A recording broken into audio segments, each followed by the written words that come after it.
నమస్తే అండి అందరికీ. ఈరోజు మీకు టాపిక్ వచ్చేసి ఏంటంటే తమిళ చూశారు కదా ఆల్రెడీ. ఇక్కడ డిబ్బీ దొంగతనం జరగడం జరిగింది.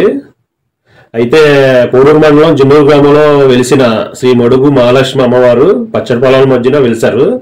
అయితే అమ్మవారి డిబ్బీ దొంగతనం జరిగింది. అయితే ఇందులో సీసీ కెమెరాలో రికార్డింగ్ అవడం వల్ల మనకి ఏంటి, ఎవరెవరు ఉన్నారు ఇందులో, ఏంటి ఎంతమంది వచ్చారు, ఆ డిబ్బీ ఎలా దొంగతనం చేశారు ఏంటనేది మొత్తం సీసీ కెమెరా రికార్డింగ్ అయింది. అది మీకు మొత్తం మీకు డిస్ప్లే చేస్తాను, వీడియోలు చూద్దరు కానీ చూడొచ్చు. సీసీ కెమెరాలో రికార్డింగ్ అయింది మొత్తం, ఇది చూడండి ఒకసారి. వాళ్ళు అయితే 5 వచ్చారు. 5 కూడా వచ్చి ఫస్ట్ పగటిపూట వచ్చారు. వచ్చి వాళ్ళ ప్లానింగ్ అన్నీ చూసుకొని ఏ టైంలో వస్తే బాగుంటుంది ఏంటని చూసుకొని మొత్తం నీకు చూడండి. ఇక్కడ 5 మీరు డిస్ప్లే అవుతుంది కదా. వీళ్ళని మాత్రం ఎక్కడైనా చూస్తే మాత్రం కన్ఫామ్గా మాకు ఇన్ఫార్మ్ చేయండి, నాకు కామెంట్ చేయండి. కామెంట్ చేస్తే దాన్ని బట్టి మేము చూసుకుంటాం. మీ పేర్లు కానీ మీ ఊరు కానీ ఏది మీకైతే ఎటువంటి ఇబ్బంది లేకుండా చూసుకునే బాధ్యత మాది. ఓకే. అయితే వీళ్ళు చూడండి 5. ఇందులో 5 వచ్చారు. 5 కూడా చూసారు మొత్తం. సీసీ కెమెరా రికార్డింగ్ అయింది, ఇదంతా రికార్డింగ్ అయింది, ప్రత్యక్షంగా మీకు కనబడుతుంది కాబట్టి చూడండి.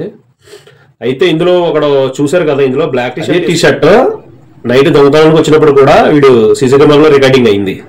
అయితే వీడు రెడ్ షర్ట్ వేసుకున్న చూడండి, రెడ్ షర్ట్ వేసిన అబ్బాయి అయితే వీడు డిబ్బీ దగ్గర రావడం అన్ని చేయడం. అయితే షర్ట్ తీసేసాడు, లోపల టీ షర్ట్ అయితే కనిపిస్తుంది. పక్కాగా ఆధారాలు అయితే వీళ్ళే. చూడండి మీరు, రికార్డింగ్ అవుతుంది కదా.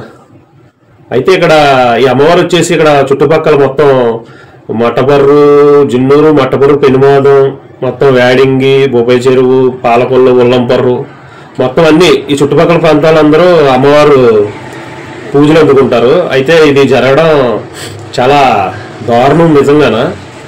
అయితే అది అటు అమ్మవారి పొలాల్లో వెళ్ళడం వల్ల ఇలా జరిగింది. అక్కడ ఎవరో జనాలు లేకపోవడం, అర్ధరాత్రి దగ్గర వెళ్ళి వీళ్ళు డిబ్బీ దోచుకుపోవడం ఇవన్నీ జరిగింది. సో ఇటువంటి ఇంకా జరగకుండా దేవాలయాల మీద మీరు కాపాడతారని, ఇంకా మరిన్ని జరగకుండా మీరు వాళ్ళు కానీ మీకు తెలిస్తే ఒక ఇన్ఫర్మేషన్ ఇస్తే, ఇలా జరగడం అయితే మా జున్నూరు గ్రామంలో అయితే ఇక్కడ 3వసారి, ఇంకా ఆల్రెడీ 2-3 జరిగి ఫస్ట్ జరిగినాయి. అయితే సీసీ కెమెరాలో రికార్డింగ్ అయినా ఏమీ చేయలేని పరిస్థితి కూడా ఉంది ఇప్పుడు. అయితే మీకు తెలిసిన వాళ్ళు ఎవరైనా అందులో ఉంటే మాకు ఇన్ఫార్మ్ చేయండి, కంపల్సరీగా మేమంటూ యాక్షన్ తీసుకుంటాం. ఓకే.